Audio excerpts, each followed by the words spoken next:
तो फ्रेंड्स, आज के इस वीडियो में हम बात करने वाले हैं जीरोडॉल नाम से आने वाले सभी टैबलेट्स के बारे में। जैसे कि यहाँ पे आप देख सकते हो Zerodol, Zerodol S, Zerodol P, Zerodol SP, Zerodol PT और जीरोडॉल एमआर। इन सभी के बारे में हम डिटेल में इस वीडियो के अंदर जाने वीडियो को कर लेते हैं स्टार्ट। तो सबसे पहले यहाँ पे आते हैं जीरोडॉल पे। यहाँ पे कोई भी एक्स्ट्रा नहीं है, जीरोडॉल एसपी नहीं है, ये नॉर्मल जीरोडॉल है। तो जब भी जीरोडॉल टैबलेट आपको देखने को मिलेगा ना, तो आप समझ जाइएगा उसके अंदर जो सॉल्ट होगा वो एसिक्लोफेनक होगा। तो यहाँ पे मैंने लिख रखा है, तो इसके अंदर जो सॉल्ट है ना, एसिक्लोफेनक, ये एक नशे ड्रग है, नशे ड्रग के अंदर आता है।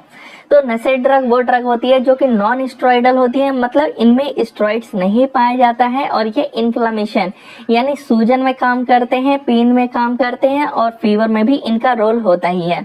तो देख लेते हैं यहाँ पे इनके फायदे। तो इनका जो यूज किया जाता है मसल्स पेन, यानी जो भी हाथ, पैर, पीठ, कमर, तो इन सब में ये काम करते हैं। इसके अलावा रेमेटॉइड आर्थराइटिस, यानी जो हड्डियों में दिक्कतें आ जाता है, पेन करता है, ऑटो इम्यून डिसऑर्डर की वजह से, उसको हम रेमेटॉइड आर्थराइटिस कहते हैं। इसके अलावा डेंटल पेन, यानी दांतों में दर्द हो गया, मेंस्ट्रुअल पेन, यानी पीरियड के टाइम का जो पेनफुल पेन होता है, उसमें भी इसका यूज किया जाता है। उसके अलावा फीवर और इन्फ्लामेशन, इन्फ्लामेशन वही स्वेलिंग हो जाता है घुटनों में, हाथों में, और इसके अलावा रेडनेस हो जाता है, तो उस टाइम पे भी इसका यूज किया जाता है। इसका जो डोज होता है वो पर्सन टू पर्सन वेरी करेगा, बिकॉज किसको कितना दिक्कत है तो उसके अकॉर्डिंग वो डोज चला जाता है। तो 325 mg से 625 mg के बीच में इसका डोज रहता है, और वो पेशेंट के अकॉर्डिंग जो है डॉक्टर सजेस्ट करता है उसको, और कितना टाइम सजेस्ट करना है वो भी वही बताता है डॉक्टर ही। तो ये जो टैबलेट्स है ये सब डॉक्टर की सलाह से ही आप यूज करें। सो आते हैं नेक्स्ट पे, जो कि है जीरोडॉल एस। तो जीरोडॉल से तो आप समझ ही होंगे कि एसिक्लोफेनक आएगा, बट यहाँ पे एस जो लिखा है ना, ये भी सेरेटोपेप्टाइडेस के लिए एस लिखा हुआ है। तो अब आपको समझ आ गया होगा, जीरोडॉल एस मतलब एसिक्लोफेनक तो है ही, बट ये एस की वजह से सेरेटोपेप्टाइडेस आता है। अब ये सेरेटोपेप्टाइडेस ना, ये भी एक नशे ड्रग्स के अंदर आता है, क्लासिफिकेशन के अंदर आता है, जो कि ये भी non steroidal anti inflammatory drug होता है। अब एक तो यहाँ पे पेन किलर था ही, ये सेकेंड और आ गया, मतलब कि जो पिछला वाला हमने देखा था ना जीरोडॉल, उससे एक ऊपर वाला लेवल पे ये लेके चला गया है। यानी जो आपको हेवी पेन होता है, जैसे कि यहाँ पे आप देख सकते हो पोस्ट ट्रॉमेटिक पेन, यानी कोई भी इंजरी के बाद जो पेन होता है वो बहुत पेनफुल होता है, उस टाइम पे इसका यूज किया जाता है। इसके अलावा स्पॉन्डिलाइटिस, यानी जो इन्फ्लेमेशन हो चुका आपके स्पाइनल बोन, ये पीछे का जो आप देख रहे हो ना स्पाइनल बोन्स, यहाँ पे बहुत सारे हैं, तो इसमें इन्फ्लेमेशन आ जाना, तो उस टाइम पे इसका ही यूज किया जाता है, उसी को स्पॉन्डिलाइटिस कहा जाता है।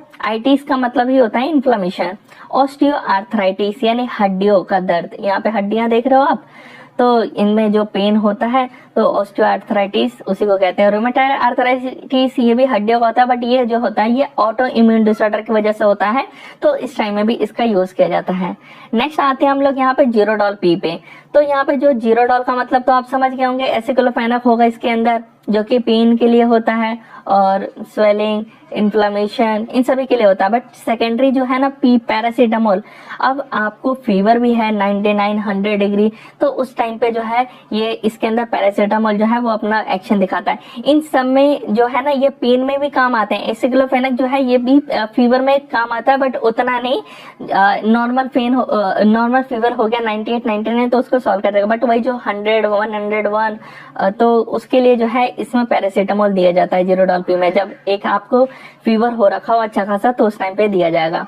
तो हेडक हो गया, माइग्रेन हो गया, यानी जो हाफ पोर्शन होता है सर का बहुत ज्यादा पेन कर रहा होता है, माइग्रेन का पेन बहुत हेडक से भी ज्यादा पेनफुल होता है। इसके अलावा मसल्स पेन, जो हमारे मसल्स, हाथ पैर, लेग्स, इन सब में, रेमेटॉइड आर्थराइटिस, यानी हड्डियों जो ऑटो इम्यून डिसऑर्डर की वजह से हुआ, इसके अलावा दांतों में पेन, उसके अलावा मेंस्ट्रुअल पेन और फीवर, तो इन सभी में इसका जो है यूज किया जाता है। इसका भी डोज वेरी करता है पर्सन टू पर्सन, उसके सिचुएशन को देख करके जो है डॉक्टर उसको सलाह देगा कितना mg और कितने टाइम्स, ये मैंने लिख लिया ताकि आपको आइडिया रहे कि हाँ 2 टाइम्स और इतने में इसका डोज आता है।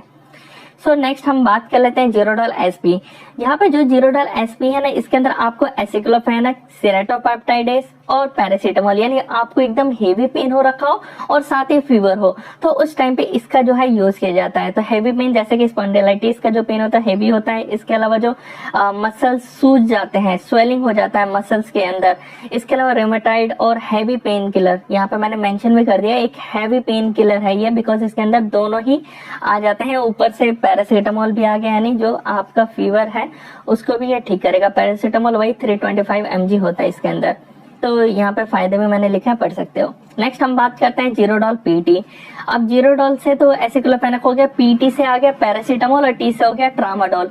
अब ये ट्रामाडोल जो होता है ना ये भी जो है वो सर्जरी के बाद यूज किया जाता है, बिकॉज सर्जरी के बाद जो है वो बहुत पेन हो रहा होता है। जैसे यहाँ पे आप देख ही सकते हो, घुटनों का जो हो गया, ऑपरेशंस हुआ है या सर्जरी हुआ है हाथों का, लेग्स का, तो उसके बाद जो है वो बहुत पेनफुल होता है। तो उस टाइम पे जो है ट्रामाडोल के और भी टैबलेट्स आते हैं, तो जीरोडॉल के अंदर भी आता है, तो ये वाला उस टाइम पे प्रिस्क्राइब करते हैं डॉक्टर्स पेशेंट को। इसके अलावा जो बैक पेन यानी पेट का दर्द हो गया, हेवी पेन हो जाता है कमर में, या फिर वाई स्पॉन्डिलाइटिस, यानी ये भी जो बैक में जो स्पाइनल बोन्स होते हैं वहां पे, तो इसके भी जो ल्यूम्बर ये सब बोन्स होते हैं ना, रीढ़ की हड्डियां, उनमें दिया जाता है। उनमें इन्फ्लेमेशन हो गया, इन्फ्लेमेशन वही जो स्वेलिंग कहते हैं, स्वेलिंग हो चुका है उसके अंदर। और जो डिस्क होता है वो डिस्क में बल्जिंग आ जाती है, उस टाइम पे भी जो है इसका यूज किया जाता है, यानी खिसक जाना, जो स्पाइनल बोन्स होती है ये आगे पीछे खिसक जाता है। तो इसके अलावा ऑस्टियो आर्थराइटिस में भी, यानी हड्डियों के दर्द में भी इसका यूज किया जाता है। और फीवर और हेवी पेन किलर तो है, बिकॉज ट्रामाडोल आ गया इसके अंदर अकेला ही। अब नेक्स्ट जो है वो है जीरोडॉल एमआर, जिसके अंदर जीरोडॉल से एसिक्लोफेनेक हो गया और एमआर जो है वो रिप्रेजेंट करता है टीजानिडीन। अब ये जो होता है ये भी एक हेवी पेन किलर होता है। Muscle pain, spondylitis, osteoarthritis, rheumatoid arthritis, इन्हीं सब में। अब ये जो है एक्सट्रीमली, ये जितने भी मैंने लास्ट के 3 बताए, एसपी से लेकर के पीटी से लेकर के एमआर, ये तीनों एकदम हेवी पेन किलर्स में आते हैं, जो मेनली जो बहुत पेनफुल रहता है ना उस टाइम पे हम यूज करते हैं। जो भी बॉडी पेन, कमर हो गया या फिर घुटने हो गए, तो और इसके अलावा रोमेटॉइड आर्थराइटिस का जो भी हड्डियां जो है वो खिसक जाता है, उस टाइम पे बहुत पेनफुल होता है, तो उस टाइम पे ही इन टैबलेट्स का यूज किया जाता है। तो आई होप आपको ये वीडियो अच्छा लगा हो। इसके अलावा कोई भी जीरोडॉल का आपको उसका यूज करते हो तो आप कमेंट करके बता सकते हो, और उसके बेनिफिट्स मैं आपको बता दूंगा कमेंट बॉक्स में ही। उसके अलावा कोई और भी टैबलेट्स पे आपको जानकारी चाहिए हो तो आप हमें कमेंट करके बता सकते हो, जल्द ही उस पर वीडियो आएगी। और ऐसे ही इंटरेस्टिंग वीडियो हमारे चैनल पे आती रहती है, तो हमारे चैनल को जरूर सब्सक्राइब करिएगा। और ये वीडियो अच्छा लगा तो वीडियो को जरूर लाइक करिएगा। मिलते हैं नेक्स्ट वीडियो में।